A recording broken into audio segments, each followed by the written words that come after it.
So I'm Kathryn Tobin. I'm here representing the Hammarskjold Foundation, one of the funders.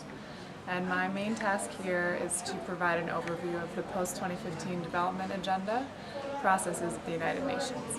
So yesterday I gave a presentation on the Open Working Group on Sustainable Development Goals, which is meeting right now in New York. It's their second to last meeting, and they are in charge of coming up with draft Sustainable Development Goals that will go into effect at the beginning of 2016 and replace the current Millennium Development Goals.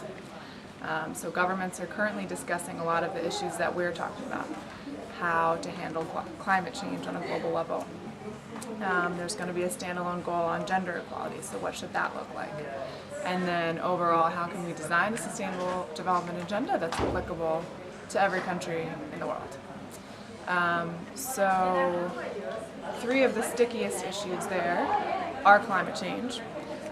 Given that the UN Framework Convention on Climate Change, the UNFCCC, has a parallel process that also won't be finished until next year, the question is how to then deal with climate change and the Sustainable Development Goals. A lot of governments say it doesn't make sense to talk about climate change and the Sustainable Development Goals, given that there's already a process that's been going on for 20 years in the UNFCCC. And then a lot of other governments are saying, how can you talk about sustainable development without talking about climate change? So some governments, including some Pacific governments, want targets on climate change to be included under each of the Sustainable Development Goals, however many there may be, somewhere between 10 and 17 goals, most likely.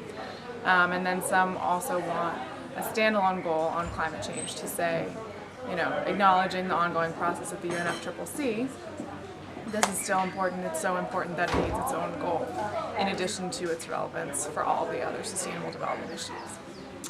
Another important and difficult issue is what they call means of implementation, which means how are all of these goals going to be achieved? Who's going to pay for them? How are they going to make sure that the technology that's necessary and appropriate gets to places that need it from places that have it? So that brings in the whole question of intellectual property laws, trade regulations, capacity building, whose responsibility is for what. So that's another tricky issue. It's kind of the same thing. They can't decide whether to have one standalone goal. The developing countries want one standalone goal on means of implementation, and then the developed countries, they're not sure about that idea. They don't want to talk about the structural issues in this context. So that's another tricky one. That's the Open Working Group. There's also the Intergovernmental Committee of Experts on Sustainable Development Financing. So they're coming up with a parallel report with some ideas on the financing part, what to do about official development assistance, where to direct it, who needs it the most, what efforts can be taken at the national level through taxation, through anti-corruption policies, to mobilize domestic resources for development, how exactly government should work with the private sector to fund development. They're talking about all of that. Then there's the SIDS process, the Small Islands Developing States. That's another parallel track, separate, but then also related. So there's a big meeting in Samoa in early September, late August. There's a preparatory process for that going on at the end of June, meeting in New York, which some of the activists here will be participating in. And then there's the most important structural process for sustainable development at the UN. That's the high-level political forum.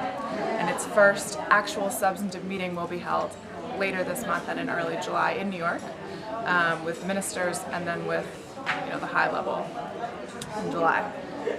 So that'll talk about how we go from the Millennium Development Goals to the SDGs. What's the post-2015 agenda going to look like? There's a session on SIDS and that.